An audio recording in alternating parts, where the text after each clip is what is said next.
Kata Allah, barang siapa yang bertakwa kepada Allah maka akan dimudahkan segala urusan, akan diberikan jalan keluar dari kesulitan, kemudian juga akan diberikan rezeki yang tanpa diduga-duga. Kita tidak sedang berkampanye politik saat ini, tapi jadilah orang yang cerdas politik. Kita paham kapan kita harus milih, kapan kita harus golput, siapa yang harus kita harus paham, dan kita tidak bisa dibeli. Tsunami terjadi hanya dalam hitungan jam, selesai. Ternyata yang gak enakan itu bukan cuma di Indonesia, budaya di Arab dan di masa Rasulullah pun sama.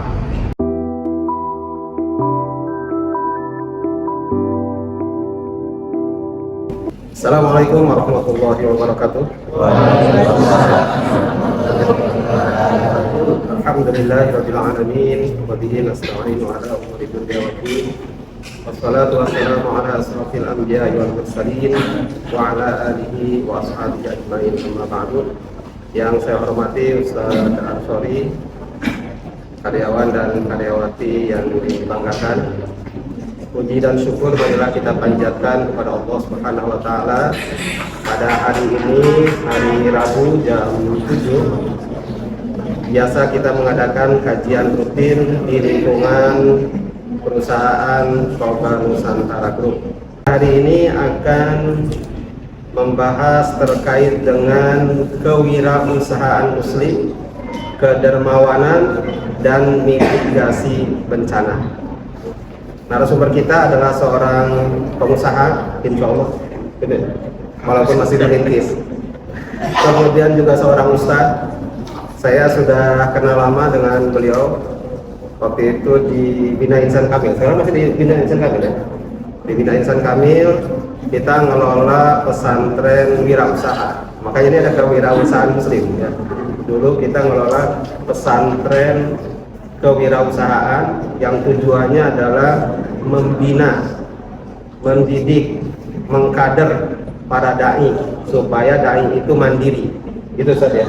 Jadi kader dai mandiri yang dipimpin oleh Ustadz Zainal Mutakin di Jalan Pramuka Sari 1, Rawasari, Jakarta Pusat. Dan alhamdulillah beliau masih sekarang di pesantren Bina Insan Kamil. Kalau saya sekarang di Toba Nusantara Group. Oh gitu saja.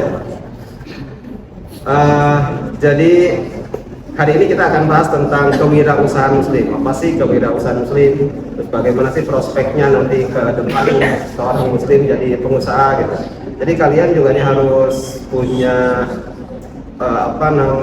planning ya, punya planning. Karena begini, kalau kalian hanya mengandalkan passive income seperti sekarang, passive income itu kalau kalian bekerja itu mendapatkan income. Tapi kalau kalian nggak bekerja, nggak dapat income, gitu kan? Jadi aktif income ya, aktif income. Sekarang ini kalian dapatnya aktif income. Kalau kalian bekerja, dapat gaji. Kalau nggak bekerja, nggak dapat gaji kan? Itu aktif income. Mau sampai kapan dapat aktif income?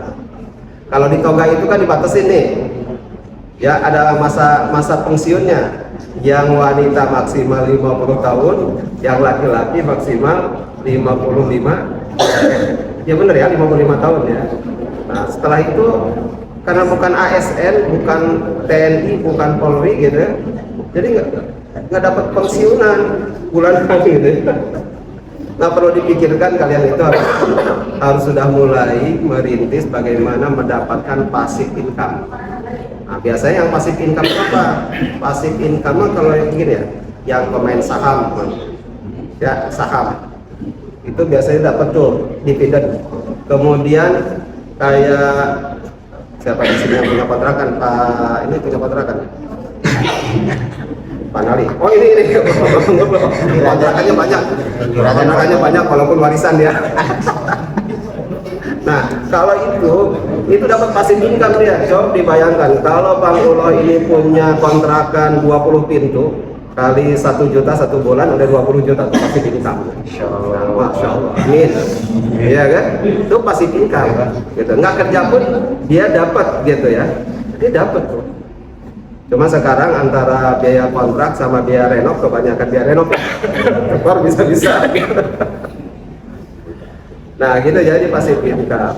Passive income atau income tambahan itu nggak bisa terukur. Tergantung ketakwaan kalian tuh.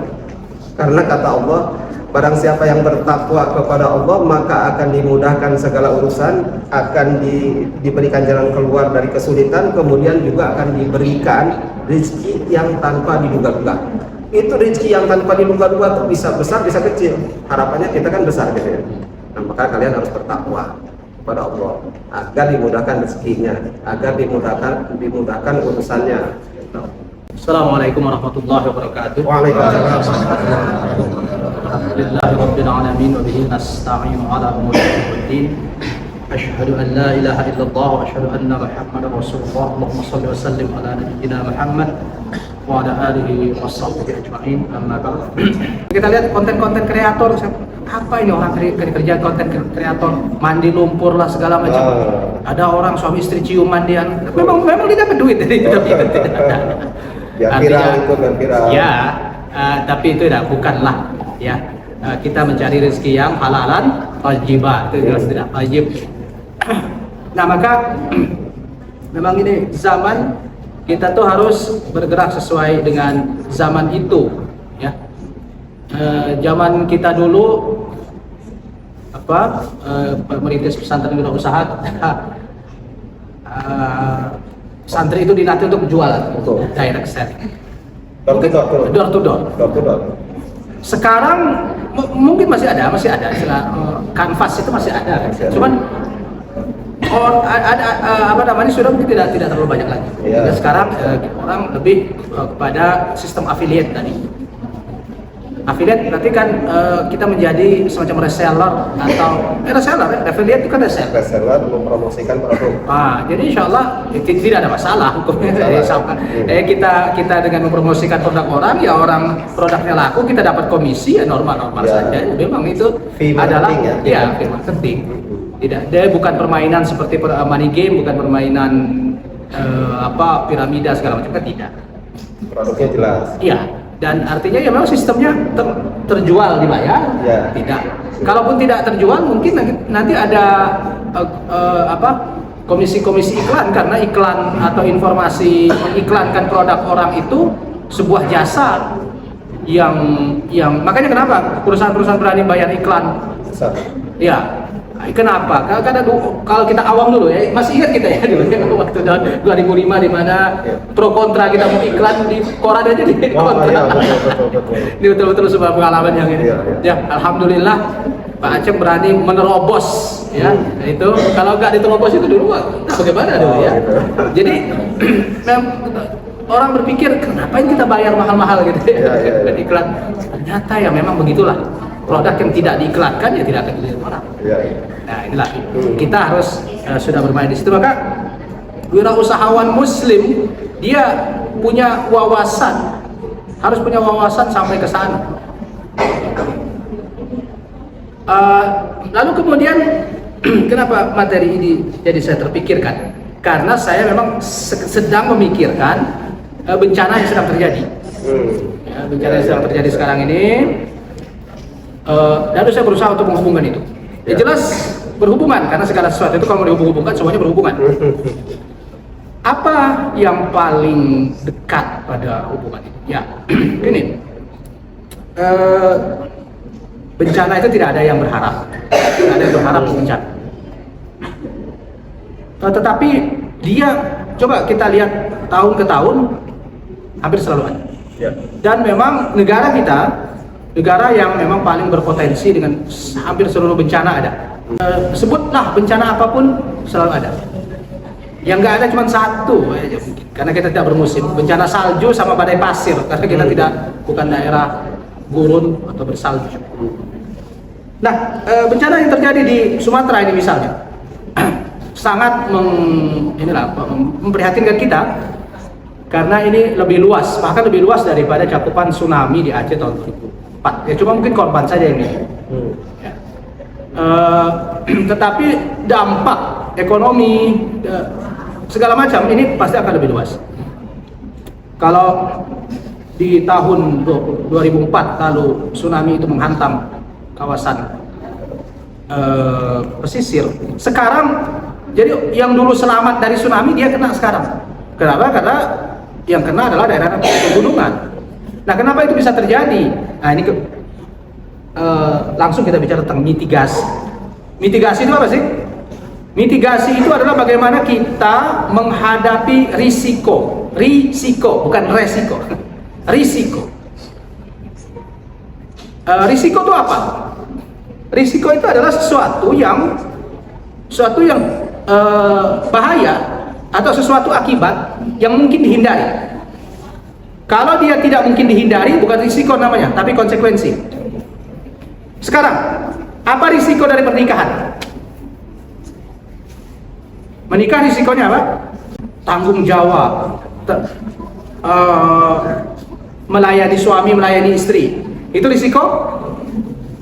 Bukan, itu bukan risiko, itu konsekuensi. Konsekuensi dari sebuah pernikahan. Risiko pernikahan itu apa? KDRT, cerai. Itu risiko. Dia diharapkan? Tidak. Dia bisa dihindari? Bisa. Nah, kalau dia terjadi bagaimana? Nah, itu mitigasi namanya. Jadi, menghadapi sebuah risiko yang terjadi itu namanya mitigasi. Nah, bencana ini kan tidak bisa, bencana ini adalah sebuah risiko. Dan dia harus dimitigasi dalam artian bagaimana pengendaliannya. Dan ini saya pikir semua orang kita harus memahami ini, terutama yang tinggal di Jawa Barat. Daerah-daerah Jawa Barat sangat, maaf, bukan nakut-nakutin, tapi memang ya Jawa Barat dengan pegunungan-pegunungan yang ada persis dengan kondisi alam seperti yang terjadi di Sumatera sekarang ini.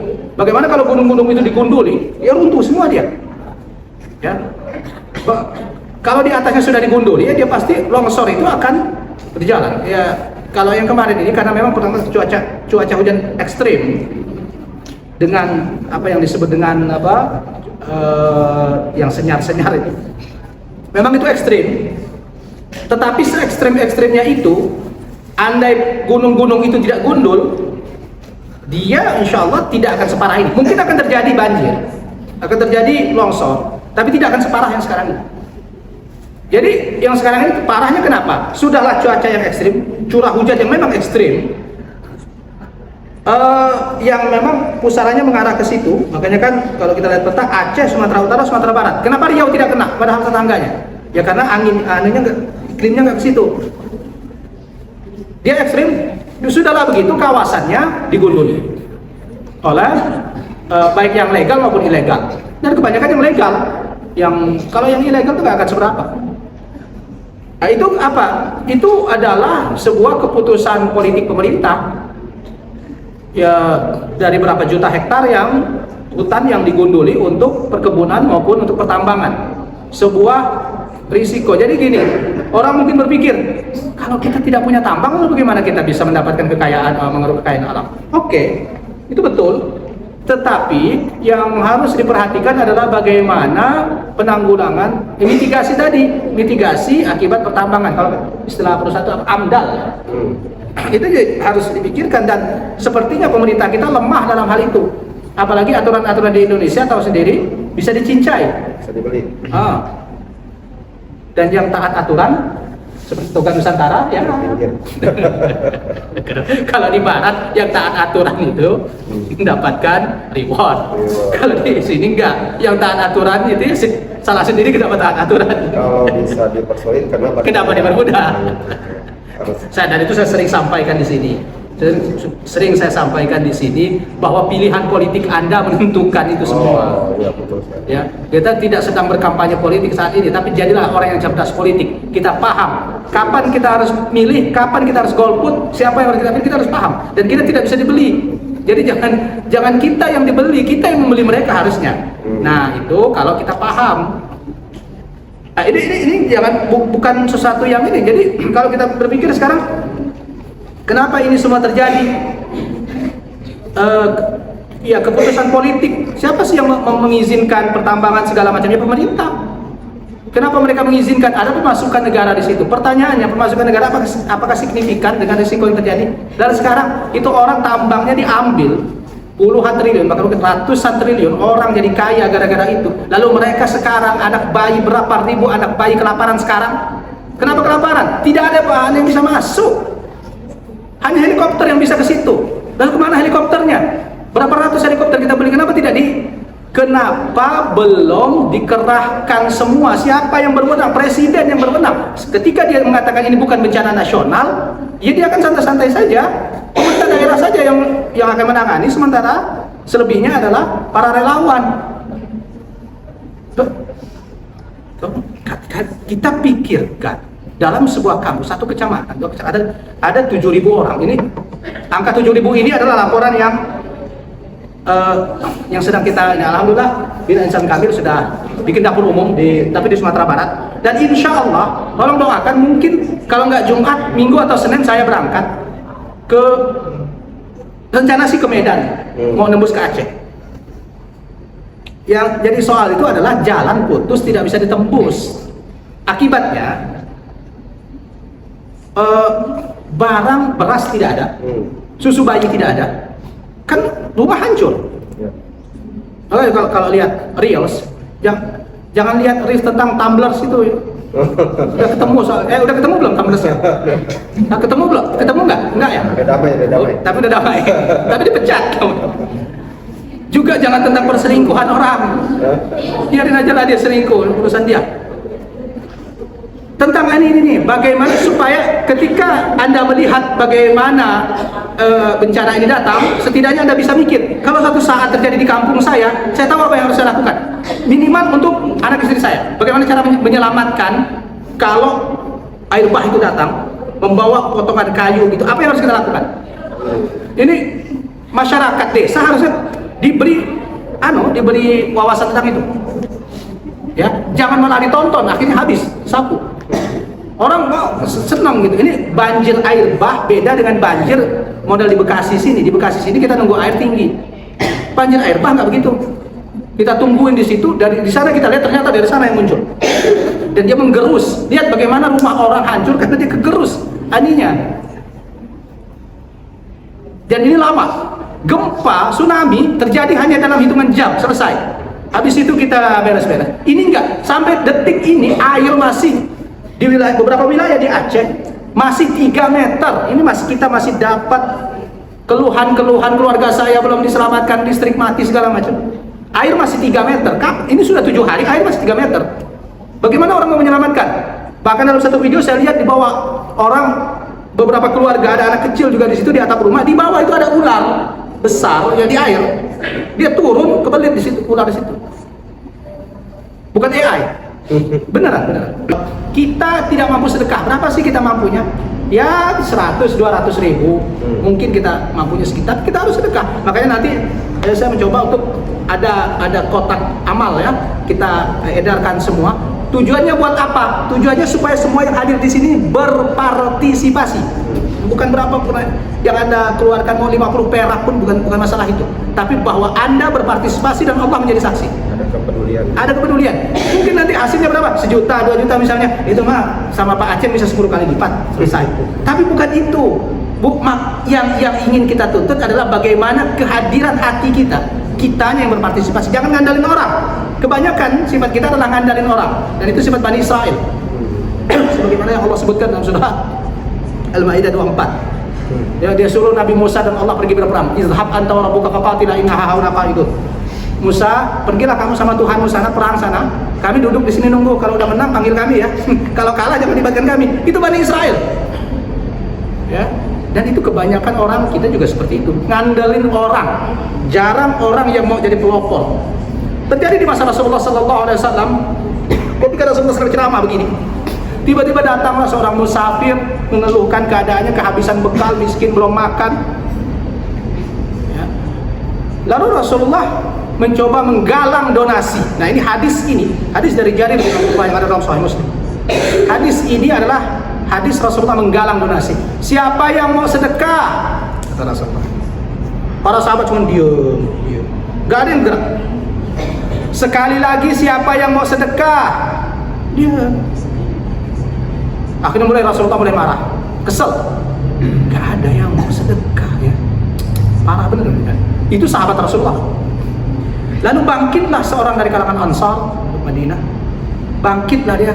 Saya Rasulullah. Dia bawa satu bungkusan, masukkan kurma. Zaman dulu kan lebih bersifat makanan ya. Orang jarang punya uang. Makanan yang dia berikan di situ. Melihat satu orang bangkit, semua yang hadir bangkit. Ternyata bukan orang ini tidak mau sedekah, tetapi ada rasa tidak enakan. Dan ternyata yang gak enakan itu bukan cuma di Indonesia, budaya di Arab dan di masa Rasulullah pun sama.